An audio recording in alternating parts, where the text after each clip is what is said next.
அழகும் திறமையும் இருந்தால் சினிமாவில் ஜெயித்து விடலாம் என்று சொல்வார்கள். ஆனால் அதோடு சேர்ந்து அதிர்ஷ்டம் இல்லாததால் சில நடிகைகள் தற்போது வரை போராடி வருகிறார்கள். அதனாலேயே தயாரிப்பாளர்கள் மற்றும் இயக்குநர்கள் கண்ணுக்கு இந்த 5 நடிகைகள் ராசி இல்லை என்று ஒதுக்கப்பட்டு இருக்கிறார்கள். அவர்களை பற்றி தற்போது காணலாம். முதலாவதாக கங்கனா ரனாவத்.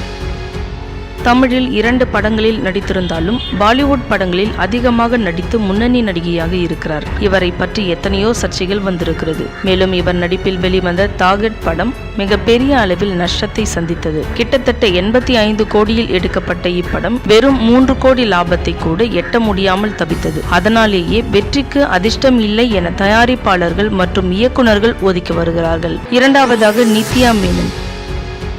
மலையாளத்தில் ஏராளமான படங்களில் நடித்து பிரபலமாக இருக்கும் நித்யா மேனன் தமிழிலும் முக்கியமான கதாபாத்திரத்தில் நடித்து பிரபலமாகிவிட்டார். பொதுவாக இவர் தேர்ந்தெடுக்கும் கதாபாத்திரம் இவருடைய கேரக்டருக்கு செட் ஆக கூடியதாகவும் மக்களிடம் ரீச் ஆகிற மாதிரி இருந்தால் மட்டுமே தேர்வு செய்வார். அத்துடன் பார்ப்பதற்கு குண்டாகவும் இருப்பதால் இவரை வைத்து படம் எடுத்தால் படம் பெருசாக வெற்றியடையாது என்பதனால் தொடர்ந்து வாய்ப்புகள் வருவதில்லை. மூன்றாவதாக லக்ஷ்மி மேனன்.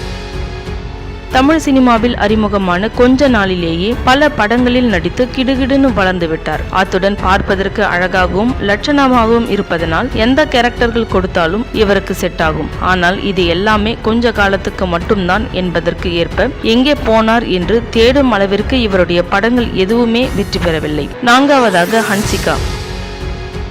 ஆரம்பத்தில் இவர் நடித்த படங்கள் எல்லாமே வெற்றியாகவும் முன்னணி ஹீரோயினாகவும் வளர்ந்து வந்தார். ஆனால் போக போக இவருடைய நடிப்பையும் இவரையும் பார்ப்பதற்கு பிடிக்காமல் போய்விட்டது. அதனாலேயே சினிமாவில் இவருடைய மார்க்கெட் டவுன் ஆகிவிட்டது. பிறகு நல்ல வசதியான மாப்பிள்ளையை கல்யாணம் பண்ணி செட்டில் ஆகிவிட வேண்டும் என்று கல்யாணத்தை பண்ணிக்கொண்டார். மேலும் இவருக்கு இருக்கிற ஓவர் தலைக்கணத்தால் இந்த நடிகை வேண்டாம் என்று தயாரிப்பாளர்கள் ஒதுக்கும் அளவிற்கு அலப்பறையை பண்ணியிருக்கிறார்.